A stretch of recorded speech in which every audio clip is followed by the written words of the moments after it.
Sema. Mwanadamu tabiri. Ewe mwanadamu tabiri. Useme. Na useme. Bwana Mungu asema hivi. Bwana Mungu wako anasema hivi. Pigeni makelele ya uchungu. Mpige kelele ya machungu.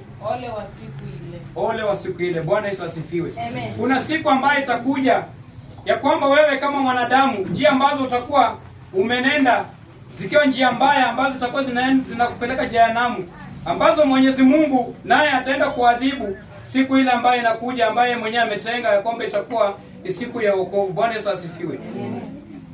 Endelea. Kwa maana siku ile i karibu.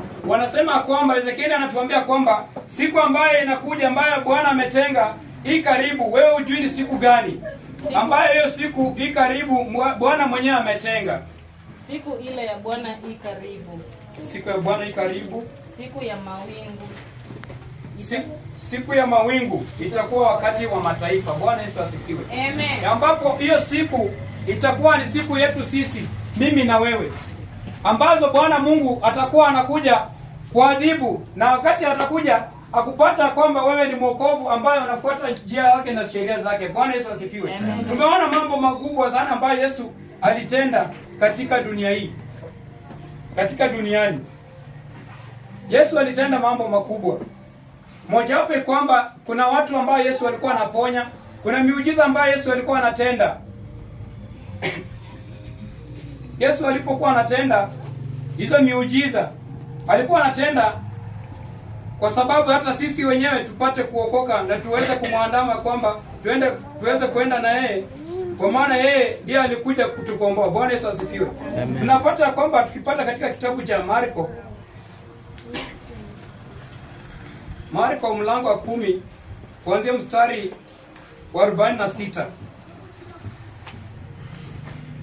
ya kwamba Yesu popote alipotembea alitenda mema. Bwana Yesu asifiwe. Amen. Ndipo pia sisi tunahitaji katika maisha yetu, katika njia ambazo tunatembea, tunahitaji kumjua Mungu, tunamhitaji kujua Yesu atuelekeze katika njia ya wokovu, tukaweza kuokoka, tukaweza kubadilika, ndiposa tukaweza kuona ufalme wa mbinguni. Bwana Yesu asifiwe. Marko 10 mstari wa 46.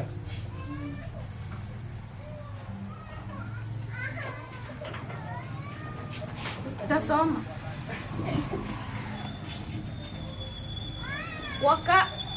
Wakafika Yeriko.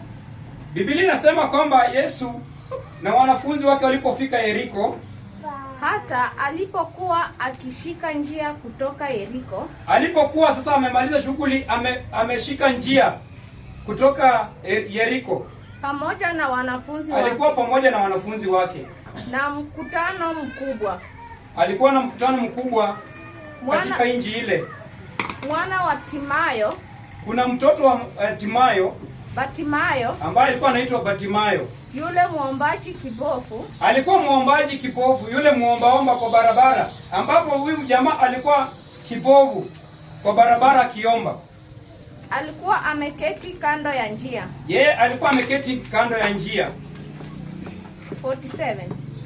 Naye aliposikia ya kwamba, Batimayo aliposikia ya kwamba ni Yesu Mnazareti, alianza kupasa sauti. Ni yule Yesu Mnazareti ambaye alikuwa anapita mahali pale, ambapo alikuwa ni yule alikuwa yule mtenda miujiza, na kusema Mwana wa Daudi. Alianza kupaza sauti na akasema ya kwamba Mwana wa Daudi, Yesu unirehemu. Yesu unirehemu. Bwana Yesu asifiwe. Amen. Mpendwa mtazamaji ambao unanitazama siku ya leo, Yesu anasema kwamba endelea kupaza sauti. Iwapo hata uko na shida ambayo inakuandama, iwapo ya kwamba uko na tatizo ambalo linakuandama, Yesu anasema kwamba zidi kupaza sauti mbele zake. Bwana Yesu asifiwe. Amen. Endelea.